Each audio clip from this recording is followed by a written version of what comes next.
Well. I'm just going to bring you a little bit of breaking news. That's not normally what I do, but either way, they have apprehended the shooter today. The shooter that was on the Army base there in Georgia, outside of Savannah, honey. Yes, one of the officers there. He was an actual active duty soldier, and I say he because we do know he was a male soldier. He went on a rampage this morning, apparently, baby. We don't know a whole lot yet, but five soldiers were shot and wounded this morning on Fort Stewart military base, which is a large military base. I believe it holds like 9,000 on that base. It's very large. But either way, they've got the active shooter in custody now, and it was a male, honey. And as soon as we know more about this, I'm sure it'll be all over the news. I don't want to give you anything that we don't know. I don't want to assume anything. I can't tell you who the victims are. I can tell you that they have been transported to a hospital, and it looks like they might be okay, but we don't know yet today, and that they have apprehended the active duty soldier who was the active shooter, and of course, he was a male. No surprises there. We have a problem with our military, you see. We have a problem. Petey Kegseth thought the biggest problem with the military was that we didn't have enough white male influence in said military, and that it had gone way too woke, baby. Way too woke is what is said. And, one of the things that they view as being woke is mental health care. They think that's woke. They think it's so woke, in fact, that they decided to cut the budget from the Veterans Affairs and the military, too, that addressed mental illness, boo. And they are bragging about their recruitment numbers being up because they took some red tape away when recruiting members into our military.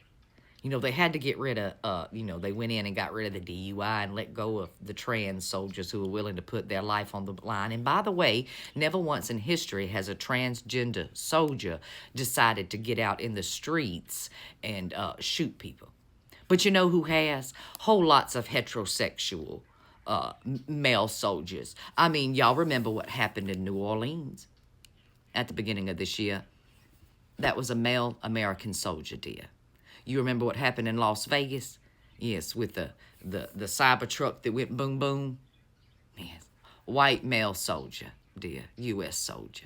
You remember what happened in Washington? You remember what happened in Oregon? You remember what happened in the Midwest? I can't even remember now. There's been so many, just in the short 8 months of this year that have been military or ex-military losing their shit, honey, and going on a rampage, blowing shit up or shooting shit up or driving into groups of people.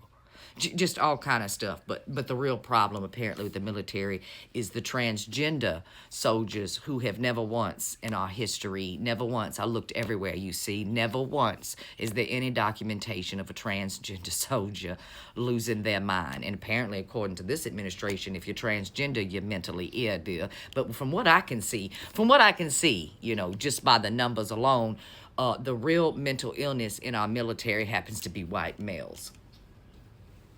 By birth. Heterosexual males by birth. Something's not right up there with some of them, dear.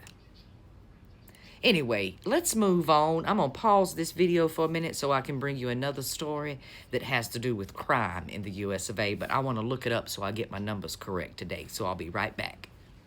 I'm back, baby. I found it. I done looked through so many news reports today, but I want to get this one correct, you see, because Donald Trump, Daddy Dumpy Pants, ran on the idea that crime was out of control during the Biden administration. He said they were soft on crime, they were soft on immigration, they were soft on all of it, baby. And even yesterday, he came out to say that crime has exploded in D.C. via the way of 14-year-old gangsters, baby, and he wants to put boots on the ground. So he's all about crime, and we need to get it down. But unfortunately, honey, that's not true because the FBI report absolutely disproves.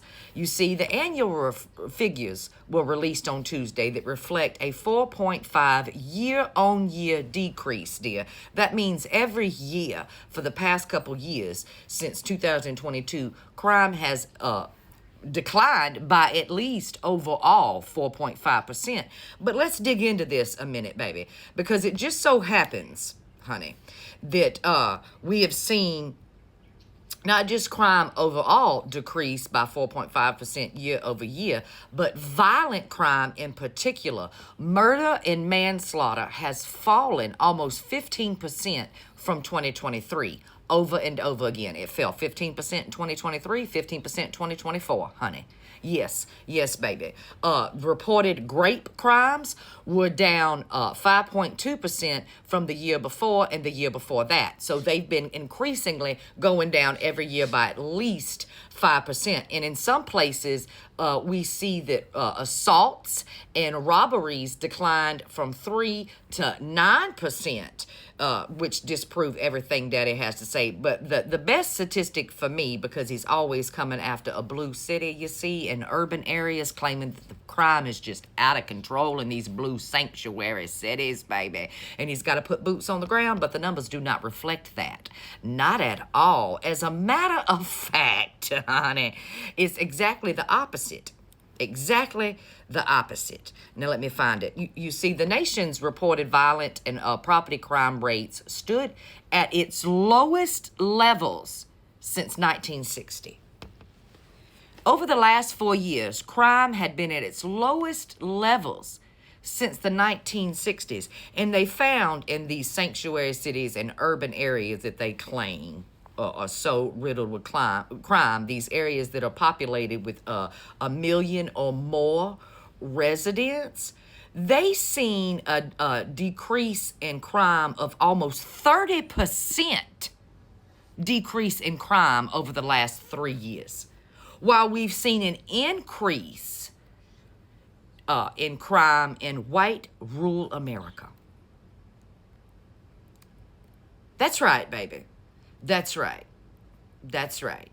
We've seen less crime, a rapid decrease over the last 3 years in crime in large cities. That's not to say there's not crime in large cities today. There's always crime in large cities. How could there not be more crime in a large city than a small town? There's more people there to commit the crimes, dear. So obviously there's more crimes where there's more people. But either way, to have the crimes constantly on decline in large cities while we see crime going up in small white town Americas, particularly the crimes of theft. Yes, you know, they do fancy themselves stealing your Cadillac converters and the copper out of your homes, dear. They're very fond of that. I mean, just look at any small town in America, and you're going to see the theft crime rise expeditiously. And violent crime, too. Oh, and the crime of perpetrating against children. You know what crime I'm talking about, dear. Yes, that rose in rural America, too. Yes, boo. And it wasn't perpetrated by the melanated. Once again, Daddy's added line, friend, but that's nothing new. That's just a regular day in the U.S. of A. Either way, let me get on off of here. I got some running around I got to do, dear. Some things I got to attend to and some more training to do with our new baby. Yes, I haven't picked a name yet for our new baby, but I'm going to get to it. He's been talking a whole lot lately.